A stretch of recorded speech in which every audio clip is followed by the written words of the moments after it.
Artcam Insignia's Vcarving is not only able to handle small amounts of data, but also does a great job when faced with a really large amount of data as well. This can be quite common on jobs where you're engraving many names or numbers or something like that. For this demonstration, I'm going to load an EPS file which was from a customer, and it was for a dedication plaque for donors that had given money to a cause. So I'm going to take it, ungroup it, and delete the outside vector there, and just come in and vcarve these vectors.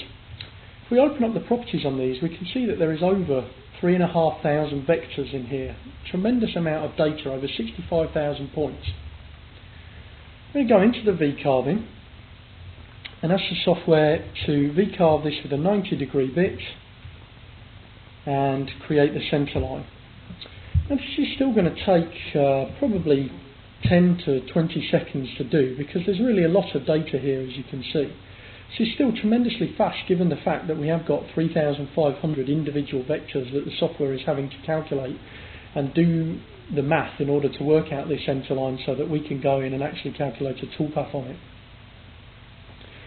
So we'll just give it a few more seconds here while it takes this, and then it will be able to draw up those centres. Then we're going to come in and go to the calculate button, and we'll actually tell it to calculate the toolpath now. So again, this shouldn't take too long. The main part of this is the drawing of it, which is now done. And if we go into the 3D view, we can see that toolpath and we can simulate it. So really, in a very, very short amount of time, we're able to calculate the Vcarving for all these names, and we'll be able to output that and cut it now. One downside of the number of names we've got here is the fact the simulation doesn't really show us any details, so I would struggle to check that the quality of the lettering was good.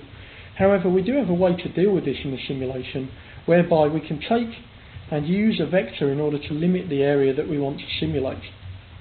For instance, if I draw a vector around the first name there, and then come into the simulation, and so we want to simulate inside the vector, what we can do is animate that now, just wait for it to do a couple of letters, and then we'll be able to see to make sure that the quality of that simulation looks good and that everything's going to be okay. Everything looks good on those letters, and so now we'll be able to carry on with that toolpath knowing everything was going to work just fine.